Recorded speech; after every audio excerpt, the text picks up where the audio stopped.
1,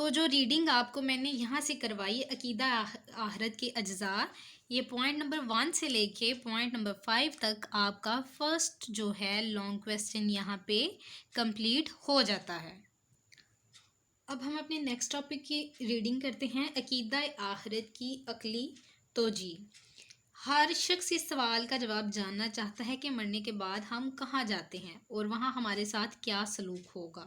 لیکن ہمارے پاس یہ بات جاننے کا کوئی ذریعہ نہیں ہے۔ یہ ہمارے تجربے اور مشاہدے سے بھی باہر ہے، اور کسی نے مرنے کے بعد ہمارے پاس واپس آ کر اس کا کوئی جواب بھی مہیا نہیں کیا۔ یعنی کہ ہمارے ذہن میں بہت سارے سوال آتے ہیں، ہم آئے روز بہت سارے لوگوں کو اس دنیا سے جاتے ہوئے دیکھتے ہیں، اور ہمارے دماغ میں یہ سوال آ رہے ہوتے ہیں کہ آیا مرنے کے بعد ان کے ساتھ کیا ہوتا ہے، لیکن ہم ایسا تجربہ کبھی بھی نہیں کر پائے کہ ہم کسی مرنے والے بندے کو کہیں کہ آپ قبر میں جانا اور اس کے بعد آپ ہمیں بتانا کہ ہمارے ساتھ کیا ہوا ہے، اور ایسا ہم تجربہ کوئی کر بھی نہیں سکتے۔ لیکن اس کے لیے ہمارے پاس اس چیز کا جو جواب ہے وہ ہمیں کہاں سے ملتا ہے، مزید دیکھیں۔ امین اور سچے رسول صلی اللہ علیہ وآلہ وسلم کے پاس اس کا یقینی علم اس دنیا کے خالق و مالک کی طرف سے بھجوایا ہوا ہے، یعنی کہ اللہ پاک کے سچے رسول جنہیں ان کے دشمنوں نے بھی صادق و امین کہہ کے پکارا، انہیں رسول پاک صلی اللہ علیہ وسلم کو یہ علم جو ہے وہ اللہ پاک نے عطا کیا، اور ایک اطمینان بخش جواب ہے۔ یعنی کہ جو علم نبی پاک صلی اللہ علیہ وسلم کو عطا کیا گیا، جو انہوں نے ہمیں بتایا، وہ ہمارے پاس ایک اطمینان بخش جو ہے جواب ہے۔ اسے مان لینا ایک معقول بات ہے۔ اللہ اور اس کے رسول صلی اللہ علیہ وآلہ وسلم پر ایمان رکھنے والا ہر شخص عقیدہ آخرت پر ایمان رکھتا ہے، کیونکہ یہ عقیدہ ہمارے سچے رسول صلی اللہ علیہ وآلہ وسلم کی زبانی ہم تک پہنچا ہے، اور آج تو علم و عقل بھی اس کی تائید کر رہے ہیں۔ سائنسدان بھی اس بات پر متفق ہو چکے ہیں کہ ایک دن سورج ٹھنڈا اور بے نور ہو جائے گا، سیارے ایک دوسرے سے ٹکرا جائیں گے۔ یعنی کہ جو باتیں ہمیں آج سے کافی عرصہ پہلے اپنے پیارے نبی پاک صلی اللہ علیہ وآلہ وسلم سے سننے کو ملی یا جاننے کو ملی، آج سائنس بھی ان ساری چیزوں پہ متفق ہو چکی ہے کہ سیارے جو ہیں وہ ایک دوسرے سے ٹکرا جائیں گے اور یہ دنیا جو ہے وہ تباہ ہو جائے گی۔ انسان کے تمام اعمال کا ریکارڈ اللہ تعالیٰ کے ہاں محفوظ ہو رہا ہے۔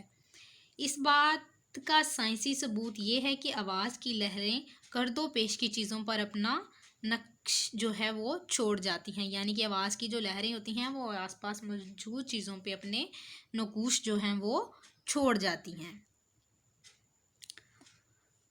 اب رہی بات یہ کہ اللہ تعالیٰ حشر کے دن عدالت لگائے گا اور بے مثال حق و انصاف کے ساتھ ہمارے اچھے اور برے اعمال کی جزا و سزا دے گا۔ عقل تو یہی چاہتی ہے کہ ایسا ہو۔ ہم دیکھتے ہیں کہ اس دنیا میں کوئی شخص نیکی کرتا ہے اور اکثر اوقات اس کا عمل اور صحیح فائدہ سے حاصل نہیں ہوتا۔ ایک شخص بدی کرتا ہے اور اکثر حالات میں وہ ہر قسم کی سزا یا نقصان سے یا توقعاتاً بچ جاتا ہے، یا اس سے کوئی برائی اس کے مقابلے میں بہت معمولی سا نقصان اٹھانا پڑتا ہے۔ ہم نے اکثر دیکھا ہے کہ کچھ لوگ جو ہیں وہ بہت اچھے اعمال کار ہوتے ہیں، لیکن اکثر ان پہ مصیبتیں جو ہیں وہ زیادہ آتی ہیں، اور کچھ لوگ جھوٹ بھی بولتے ہیں، نماز بھی نہیں پڑھتے، روزے بھی نہیں رکھتے، اور چھوٹی چھوٹی بات میں جھوٹ کا سہارا لے کے بات جاتے ہیں۔ لیکن کیا ایسا ہونا جو ہے ان کے لیے بہتر ہے؟ اسی لیے تو یہاں پہ کہا گیا ہے کہ عقل تو یہ چاہتی ہے کہ ایسا ہو کہ اللہ تعالیٰ سب کے ساتھ انصاف کرے اور ہم اس چیز کو دیکھیں، جس سے انصاف کے تقاضے کسی طرح پورے نہیں ہوتے۔ یعنی کہ اگر ایک بندہ برا کرتا ہے، بات بات پہ جھوٹ کا سہارا لیتا ہے اور وہ بچ جاتا ہے، تو کیا انصاف کے تقاضے پورے ہوتے ہیں؟ کسی طرح سے بھی پورے نہیں ہوتے۔ ایسی ہزاروں مثالوں کو دیکھ کر عقل انسانی مطالبہ کرتی ہے کہ مکمل جزا و سزا کا ایک دن ضرور ہونا چاہیے۔ انسان جب دیکھتا ہے کہ ایک بندے کے ساتھ جو بہت اچھا ہے، وہ بہت اچھے کام کرتا ہے، لیکن اس کے ساتھ اکثر اوقات دنیا میں اچھا نہیں ہو پاتا، اور جو بہت برا ہوتا ہے اس کے ساتھ اکثر اوقات اتنا برا نہیں ہو رہا ہوتا، تو پھر یہ اس طرح سے انسان کی عقل جو ہے مطالبہ کرتی ہے کہ ایک دن ایسا مقرر ضرور ہونا چاہیے جس دن ہر انسان کو اس کی سزا اور جزا جو ہے وہ ملے، اور پھر اللہ تعالیٰ اس پر قادر بھی ہے، اور اللہ تعالیٰ کے لیے سزا اور جزا کا دن مقرر کرنا، اور اچھے بندوں کے لیے اور برے بندوں کے لیے جو وہ سزائیں جو وہ عطائیں کرنا چاہے اس کے لیے کوئی مشکل نہیں ہے، کیونکہ وہ ہر چیز پر قادر ہے۔ اسی نے انسان اور کائنات کو پہلی مرتبہ پیدا کیا، اور دوسری مرتبہ پیدا کرنا پہلی مرتبہ سے آسان ہے، یعنی کہ جو کائنات، اتنی بڑی کائنات، اللہ تعالیٰ کی ذات اتنی بڑی کائنات کو بنا سکتی ہے، چرند پرند اس میں موجود ہر ایک چیز، تو جو انسانوں کو ایک دفعہ پیدا کر سکتا ہے، اس پوری کائنات کو اللہ پاک کی ذات نے اتنی خوبصورت طریقے سے ایک دفعہ پیدا کیا، کیا اس کے لیے مشکل ہوگا کہ وہ دوبارہ اس کائنات کو دوبارہ سے نئے سرے سے بنائے؟ اس کے لیے تو بہت آسان ہے۔ ناؤ اسٹوڈنٹس، یہاں پہ ہماری ریڈنگ جو ہے وہ کمپلیٹ ہوتی ہے، پھر اپنا نیکسٹ ٹاپک جو ہے ہم نیکسٹ کویسچن جو ہے وہ نیکسٹ ویڈیو میں کریں گے، تب تک اللہ حافظ۔